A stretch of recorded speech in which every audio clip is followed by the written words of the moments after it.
એટલે ગમે તે અહીં લડવા આવે હું રાજીનામું દઈ દઉં અને એને 2 કરોડ રૂપિયા હું આપીશ, એ જીતે તો. મોરબીની જનતા જાગૃત થઈ તો મોરબીના ધારાસભ્યના પેટમાં નકલી તેલ રેડાનું. અત્યાર સુધી જનતા અન્યાય, અત્યાચાર, શોષણ અને તાનાશાહી સહન કરી લેતી હતી તો કોઈને તકલીફ ન હતી.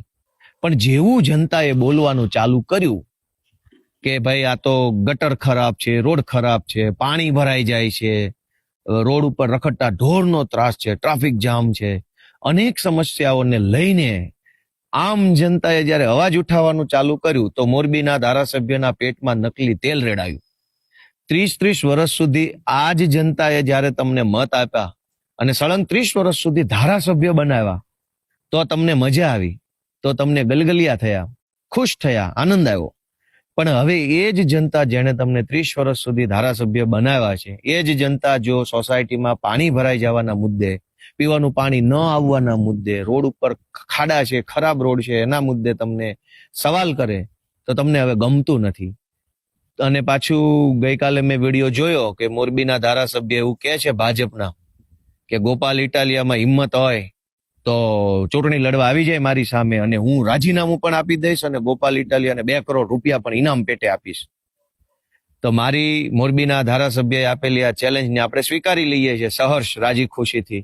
હું 1.5 દિવસ જે કામ માટે મારું રૂટિંગ હોય છે કે સોમ, મંગળ ને બુધ ગાંધીનગર હોય, એમાં 2 દિવસ અમારી સમિતિ, આખા ગુજરાત સરકારની જે સમિતિ છે એ સમિતિના ઓડિટ પાડો હોય છે. એટલે દરેક ડિપાર્ટમેન્ટ ઓડિટ દૂર કરવાનું હોય, એમાં અધિકારી ટોપ લેવલનો હોય, એમાં ઘણા બધા કામ થતા હોય. તો એના માટે મિટિંગમાં હતો. પછી જે અહીંની ભૌગોલિક જે જરૂરિયાત છે, લગભગ કાલે 7 વાગ્યાથી 12 વાગ્યા સુધીમાં કમિશનરશ્રી, કલેક્ટરશ્રી, ડેપ્યુટી કમિશનરશ્રી, ચીફ સેક્રેટરી, મુખ્યમંત્રી સાથે લગભગ 11 વાગ્યા સુધી ફોનમાં જે કામ હતું એ કામ માટે રોકાણ હતું. અને અત્યારે જે કામ અમારા જે કોર્પોરેશન દ્વારા જે ચાલુ કરી દીધું, કલેક્ટર સાહેબ સાથે અમે સર્વે કરવા નીકળીને ક્યાં કરવાનું છે અને જે કામ કરવાનું છે, અત્યારે હું 100% કોર્પોરેશન આવ્યા પછી હું ક્ષમા કરું કે આયોજન કરવું પડે. પૈસા અમારા પાસે અત્યારે 50 કરોડ પડ્યા છે. મને હમણાં જ આજે જીઈબીના 35 કરોડ મંજૂર અંડરગ્રાઉન્ડ કર્યા, પણ એનો પ્લાન એસ્ટિમેટ કરવું પડે, આ કરવું પડે. આ રોડ સિંગલ પટ્ટી મંજૂર કર્યો 4 ઇંચનો, હું આવીને કહી ગયો તો કે ભાઈ આ નથી કરવાનું. એનું 13 કરોડનું ટેન્ડર આનું દેવાઈ ગયું. ગયા ગુરુવારે હું આવવાનો હતો, ખાતમુહૂર્ત વરસાદના હિસાબે આવ્યો નહીં. અને અત્યારે હું એમ કહું ઓછો ખર્ચ કરે, બીજી જગ્યાએ જરૂર ઓછું કરે. આનો આવતા વીકમાં જ આનું આપણે ખાતમુહૂર્ત કરવાના છે અને આ રોડનું કામ ચાલુ કરી દેવાના છે. એમાં પ્રોસિજર હોય, કેનાલની મંજૂરી લેવાની હોય, સિંચાઈની લેવાનું, આ બધા કાગળિયા કરવાના હોય. માનો કે અત્યારે જીઈબીની વાત કરી, એટલે આવા જે પણ આશરે એકાદા વર્ષમાં અમે સાથે મળી અને સરકારમાં જે પણ જરૂરી છે 5-15 રોડ કરશી, જે કરશી સારા થવા જોઈએ એ 100% ખાતરી આપી. અને બીજું અત્યારે જે નાની મોટી તકલીફ છે તો હું ક્ષમા કરું કે અમારી ડિપાર્ટમેન્ટ રાતદી જાગી અને પ્રશ્ન પૂરો કરી દેશે. આજે વિશીપરામાં લીધું, અહીંયા જરૂરિયાત હતી, 55 રોડ લીધો, આ રોડ લીધો અને લગભગ હજી જ્યાં પણ જરૂરિયાત છે 2 દિવસમાં યાદી કરી અને અમારા કમિશનરશ્રી સાથે, કલેક્ટરશ્રી, ડેપ્યુટી કમિશનર, અધિકારી સાથે અને જે કરી નોટિંગ કરી અને નાના મોટા પ્રશ્ન હોય એ હલ થઈ જાય. બીજું મારી વિનંતી છે, સરકાર પાસે ખૂબ પૈસા છે એટલે કોઈને દાતારી કરવાની જરૂર નથી. હું આ લઈ આવ્યો કોઈને, અમારા પાસે પુષ્કળ પૈસા છે અને દાતારી કરવાની જરૂર નથી. કારણ કે ખોટા દેખાવ કરવાનું બંધ કરી દઈએ અને જે કામ કરતો હોય ને કરે. જો 5 વર્ષ હું નહોતો તે લગભગ ડાભુરિયા આવી ગયા હતા ગામમાં, 10% ને 20% વાળાને જમીનની ફળાવાળા. એટલે એ બધા અત્યારે ગુફામાં વહી ગયા છે. એટલે એમાં એનો હાથ છે. બીજું ગોપાલ ઇટાલી જાય, મારા ઘરના યાદથી વરા પહેલાં જવાબ આપ્યો હતો, નરેન્દ્રભાઈની મધર વિશે બોલ્યા હતા. એટલે ગમે તે અહીં લડવા આવે હું રાજીનામું દઈ દઉં અને એને 2 કરોડ રૂપિયા હું આપીશ, એ જીતે તો. પહેલાં તો હું રાજકારણમાં લગભગ 1982માં આવ્યો અને મારો સ્વભાવ છે સેવાકીય પ્રવૃત્તિમાં ચેલેન્જ ઝીલવાનો, કામ કરવાનો, અમુક વ્યક્તિ સામે ચેલેન્જ ઝીલવાનો. છેલ્લા 3-4 દિવસ જે મોરબીની પોઝિશન છે એમાં વરસાદના હિસાબે નુકસાની હતી, એમાં હું સોમ, મંગળ ગાંધીનગર હતો. ત્યારે અહીંયા જે જરૂરિયાત હતી મોરબીની પ્રજા પાસે હું પહેલાં ક્ષમા માગું છું કે જે ખાડા છે, પાણી છે, ગટર ઉપર એના કામ તાત્કાલિક ચાલુ કરી દીધું. પણ અહીંયા જોતો હતો હું ગાંધીનગરમાં અહીંયા વિડીયોમાં કે જે આમ આદમી પાર્ટીના કાર્યકર્તા ગમે ત્યાં મોરબીની પ્રજાને ઉશ્કેરવાનું, અહીંયાની ગુજરાતમાં ઉશ્કેરવાનો ધંધો કરે.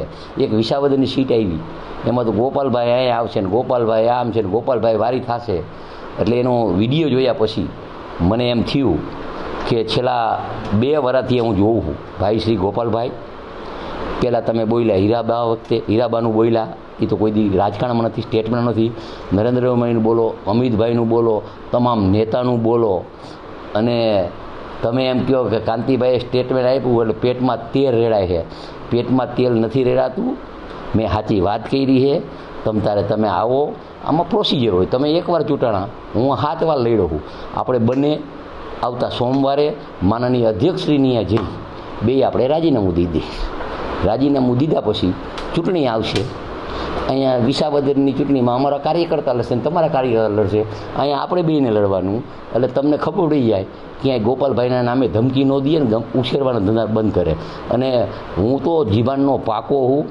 98માં પણ આ મોરબીને યાર્ડ માટે હું બોલ્યો તો કે જમીન જાય તો મારા બાપમાં ફેર હોય. એ જમીન નથી જવા દીધી. મારા ઉપર 120 બીએસ દો. મને મોરબીના કાર્યકર્તા ઉપર વિશ્વાસ છે કે મારી ચેલેન્જ ઝીલી હશે. શું કામ કે એકવાર હરાવ્યા પછી 5 વર્ષ મેં કામ કર્યું, સેવાકીય કામ, ગામના કામ. એટલે મને વિશ્વાસ છે તમે અહીંયા આવો, તમારા આમ આદમીના તમામ ભારતના નેતા આવે અને અહીંયા મોરબીના મારા ભારતીય જનતા પાર્ટીના કાર્યકર્તા, મતદારોનો વેપારી, અને આપણે બેને ચૂંટણી લડવાની છે. અને જો એમાં તમે પાછા પડ્યા તો તમારાય બાપમાં ફેર છે ને મારાય બાપમાં ફેર છે. આવતા સોમવારે તમે આવો શંકરભાઈની આપણે બંને રાજીનામું દઈ અને રાજીનામા દઈએ પછી ચૂંટણી આવે એટલે આપણે બેને લડવાનું. અને હું હારું તો તમને 2 કરોડ દેવાના. એમાં કંઈ ખોટી વાત નથી. મારી પેટમાં ગયા પણ આ બધું બંધ કરો તમે. 1 સીટ આવી વિસાવદરની, એમાં તો આખા ગુજરાતના કાર્યકર્તાએ ઉપાડો લીધો હોય. ઉછાળવાના ધંધા, ઉશ્કેરવાના ધંધા, જેમ તેમ બોલવાના ધંધા. ગોપાલભાઈ આવે છે તો આમ કંઈ ગોપાલભાઈ કંઈ એવો કંઈ હાવે છે? આવી જાય અહીંયા, ક્યાં હું ના પાડું. અને આવી જાઓ સોમવારે રાજીનામું દેવા, અને મારી તૈયારી છે.